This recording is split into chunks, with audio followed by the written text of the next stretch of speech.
Three men enter a room to clear an obstruction in an industrial facility. It is the 5th of February 1989. Not long after working in the area, they begin to experience headaches and feel ill. The men are working in an industrial irradiation facility just outside San Salvador, and they are experiencing the first symptoms of acute radiation sickness. Within 6 months, the three men would undergo multiple surgeries, which would result in amputations, skin grafts, and for one of the unlucky trio, death. The event may sound familiar, you might think, but this accident was the ignored warning which led to the Sarek radiation event just 1 year later, the San Salvador Radiation event.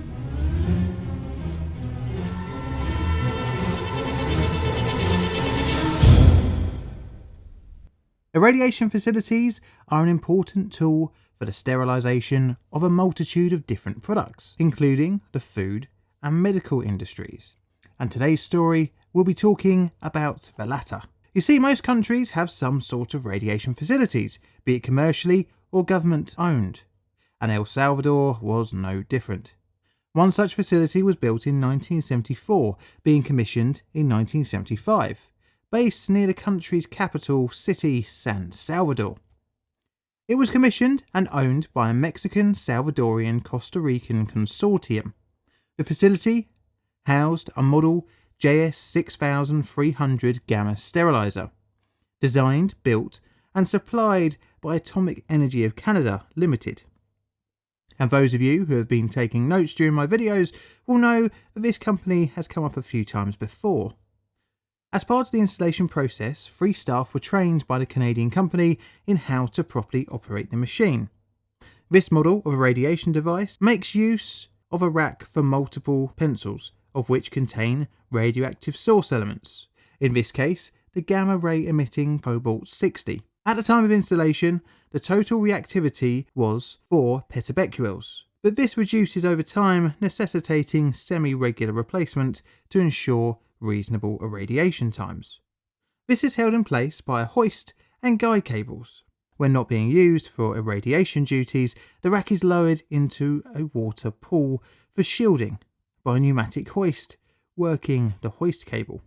The whole irradiation machine is housed inside a concrete shielded room, accessible via an area called the maze, protected by an interlocked door. The radiation room door can be opened from the inside so that personnel cannot be locked in. An emergency pullway cable was also provided, mounted along the walls of the radiation room and the entrance maze. This actuates a stop switch that lowers the source or stops the start-up operation. Materials to be irradiated are usually placed in cardboard or fiberglass boxes. These containers are then themselves placed on a metal tray. Pneumatic pistons push the boxes along a set path over 2 levels, each time exposing a side of the box to the source. The path the boxes take results in 29 irradiation positions, and the time in each position was around 2 hours and 20 minutes. During an irradiation cycle, access to the room has to be restricted because of the high risk of exposure to the cobalt-60. The irradiation room had a number of controls to prevent A. access to the room when the source is out of the pool, and B. the source being raised when someone is in the room. This was designed into the system by AEC Limited, and a vital part of this was the machine key. This was used to open the irradiation room door, operate the control panel, and actuate a time delay switch inside the room. And only one key was used as an extra method to prevent activation of the irradiator when the room was accessed. To enter the room, the operator must go to a monitor test panel next door. There, they would have to initiate a monitor test by pushing the appropriate button. This will take a reading of the radiation levels in the room by using a sensor probe installed near the irradiation machine. But once the button is released, the probe must again be able to read background radiation levels before releasing the interlock, allowing the door to be opened. On top of the hardware and forced safety, proper administrative controls are also meant to be used.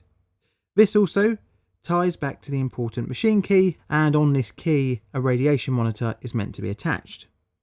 This is meant to make sure that upon entry to the room at least one method of dose rate monitoring is provided. This is meant to be calibrated before any entry on a known low radioactive source within the door frame of the entry door. Now that's the basics of how the operation was meant to happen. Let's return to reality starting in 1975, as multiple levels of safety controls would break down and be forgotten over the following years. Not long after operation had commenced, the facility would experience its first incident. In 1975, the facility experienced a product jam and product boxes obstructing the movement of the source rack. This caused the rack to deform, allowing the pencils to fall out. But the staff on site, who had been trained by Atomic Energy of Canada Limited, dealt with the incident with no major issues. In response, the supplier investigated the issue with the machine and repaired it accordingly. The facility would change hands later on in 1975, when it was sold to a consortium in the United States of America. And during the change of ownership, the originally trained staff would be let go.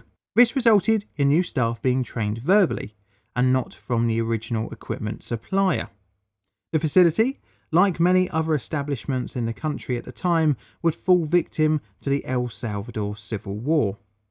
Beginning on the 15th of October 1979, the conflict would run for over 12 years, and as such, the facility fell into disrepair as economic hardships gripped the country.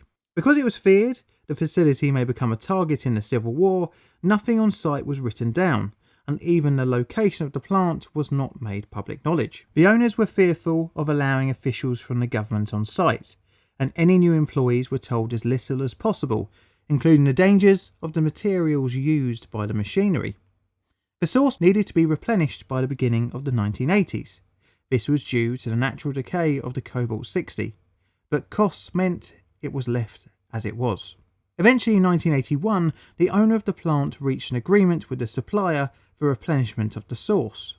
A representative travelled to San Salvador, only to turn back at the airport due to the escalating civil war. Another side effect of the civil war was the lack of safety inspections from the supplier.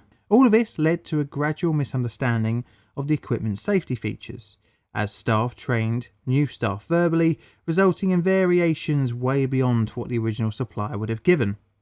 Another component was that governmental radiological administration was also lacking. Understandable due to the political issues at the time, but this would result in regulatory legislation being non-existent.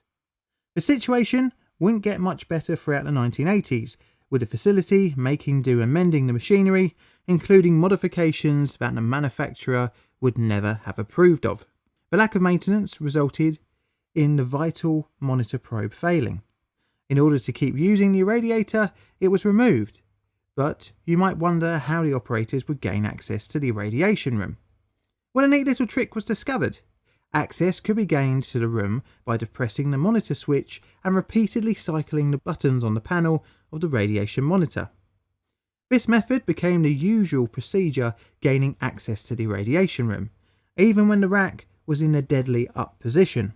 Regardless of the now non-working interlock, the access door had become badly fitted, due to lack of maintenance, which resulted in it being openable by force or by using the blade of a knife to slip the catch.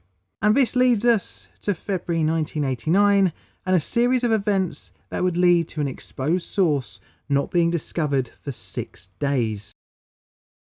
It is Saturday the 4th of February 1989 and one of the operators starts his night shift. As was the norm for the facility, he had to deal with a number of power failures and problems with the pistons, but after some wrangling he managed to restart operation each time. At about 2 AM on Sunday the 5th of February, during a much needed coffee break, a fault occurred which caused the source rack to be lowered automatically from the irradiation position. Needless to say, this would be a problem. Lowering the source caused an alarm to sound that indicated that the rack was neither up nor down.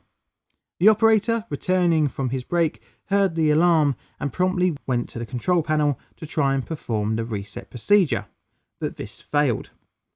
The next step in the operator's repertoire was to leave the building, go outside and climb onto the roof to try and force the source hoist down. This was done by detaching the normal regulated pressurised air supply and applying an overpressurised supply. This was to force the source into the fully raised position, hoping that this would free the rack and permit its descent into the storage position. This non-manufacturer recommended procedure also didn't work. The alarm continued, and in order to trick the system, the operator pulled on the cable until it left the hoist mechanism. After this, he fed it back down, which activated the micro switch, telling the system the source was down. The operator returned to the control panel. He found that the red general failure light and source up light were still on. He went back to the roof and managed to manipulate the micro switch so that upon returning to the control panel, the green source light down was now on. To gain access to the room, the operator now performed the other non-standard procedure, which, ever since the monitor probe had been removed a few years before, meant that access to the irradiation room was achieved by rapidly cycling the buttons on the radiation monitor panel while turning the key in the door switch. This simulated background radiation readings, thus allowing the radiation room to be entered even though the source rack was in the up position. The operator knew the rack was in the up position, but it seems like he was not aware of the dangers this posed, as his next move was to cut power to the radiation machine and enter the room. He did not check the radiation level. Once he reached the machine and guided by torchlight only, he started removing product boxes, gradually working his way closer to the source rack. Near the source rack, he found 5 boxes jammed into the space of 4. He removed 2 of the boxes, one of which was wedged against the lower of the 2 source modules in the rack. This took several minutes, leading to an extended exposure time. Unable to fully clear the machine, he left the room, restored power and sought out assistance from some of his colleagues. The operator returned shortly after with 2 assisting members of staff. The trio now sought out to re-enter the room at around 3 in the morning. The 2 staff members roped in to assisting the operator had no training in radiation and the irradiation machine. The operator assured his helpers that the machine was safe if the power was switched off. The 3 men entered the radiation room and started to remove product boxes from the 3rd row on the upper level next to the source, so that the rack could be freed from above. In order to free the source rack, it needed to be lifted. The rack, which was around 60 kilograms, needed all 3 for the effort. Standing on the upper level product tray, one of the men pulled the hoist cable. The other 2 lifted the source rack. After being freed, the rack was then lowered into the pool. The men were surprised at the Cherenkov glow that greeted them. The operator, seeing this as something to be worried about, hurried the men to leave the room. Clearly by now he had realised there was indeed some kind of hazard. Not long later, the operator started to feel dizziness and nausea, classic initial symptoms of acute radiation sickness. The trio went outside the building to sit down, and the operator continued to feel increasingly ill. At about 3:30 in the morning, he began to vomit blood, and 2 of the men went via taxi to seek medical help. The men made it to the emergency room of the Primero de Mayo hospital. Upon arrival, the other worker began to feel ill at the same time, and the 3rd worker, who by now had returned to his original working post, also began to feel ill, and he also went to hospital. The company was not made aware of the accident, and instead had put the absent workers down to a sick note, exclaiming that they had food poisoning. At around 6 o'clock in the morning, a new worker booked on for duty. He was confronted by the mess of the night shift. He straightened the boxes and started up the facility. When the first operator did not return for his next shift, this worker remained and operated the facility for another shift. But this day 1 exposure event wouldn't be the last of this ordeal. But we'll have to come back to that in a little bit. By now, all 3 of the original exposed men were vomiting. The men were misdiagnosed with food poisoning and given 3-day sick leave certificates. and were discharged at about 6 o'clock in the morning, the same morning they had attended at the hospital. The first operator would return to hospital on Tuesday the 7th of February with nausea and vomiting, and also burns on his legs and feet.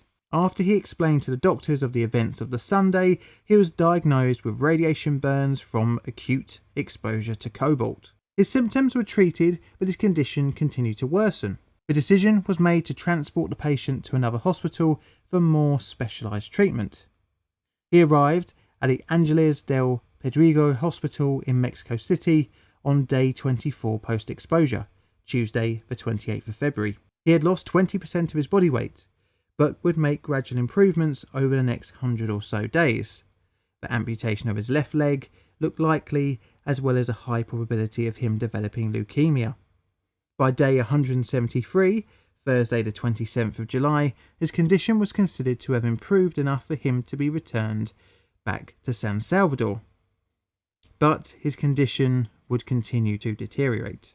On day 197, after multiple surgeries, damage to his lungs, and a progressively worsening condition, he passed away on Sunday the 20th of August 1989.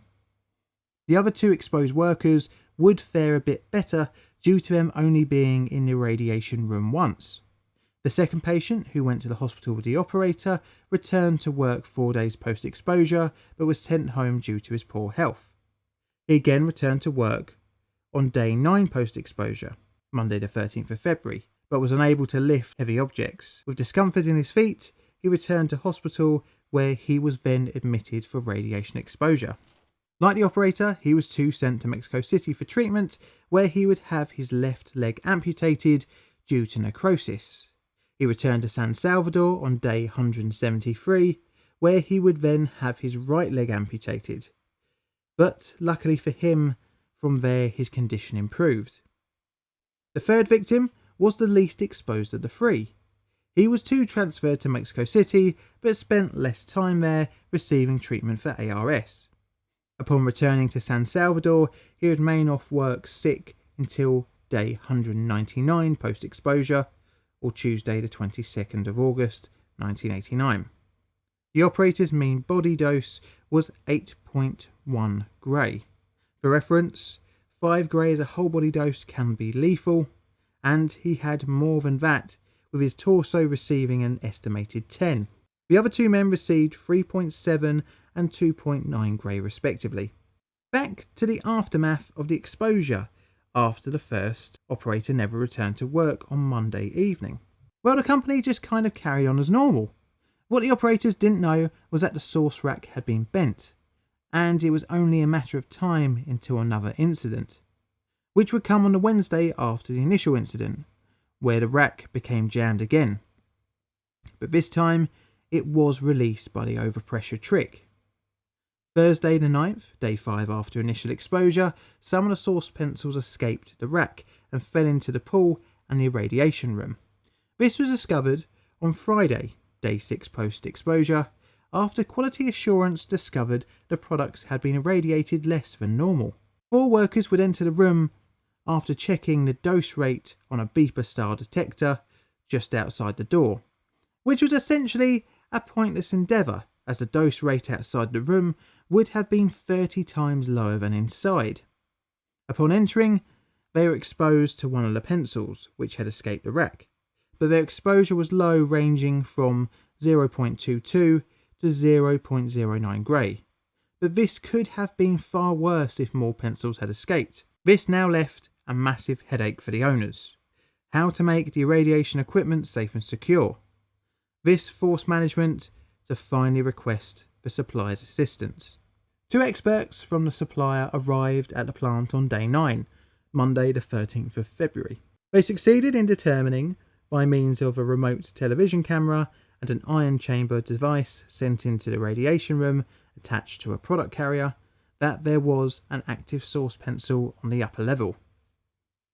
They drilled a hole in the roof of the irradiation room, and on day 11, Wednesday the 15th of February, using a remotely controlled tool, succeeded in picking up the pencil, successfully lowering it into the pool. At 19:30 on the same day, The experts confirmed that the radiation in the irradiation room was at normal background levels. Due to the poor state of the facility, the supplier disabled the machine, and a full count of the source pencils was photographically undertaken and confirmed all were in the pool in November 1989. The incident was caused by a jam of the fiberglass boxes. By 1989, many of these containers had become cracked, resulting in a high chance of getting caught within the machine. The boxes were forced against a thin steel bar in the frame in which the source rack is raised and lowered. The deformation of this bar was enough to cause the source rack to become stuck in the raised position. The main issue of the incident was down to the actions of the staff on the day. If the product jam had happened just after the facility had been opened, it is likely the issue would have been dealt with safely. But 2 decades of neglect and poor training resulted in the dangerous actions of the staff at the facility. The operation of the facility safely was greatly hindered by the political and financial situation in the country, as the supplier did not have the ability to send out the staff to inspect the plant due to safety concerns. The plant was refitted with a new radiator in the early 90s and subsequently had its safety procedures and safety systems overhauled.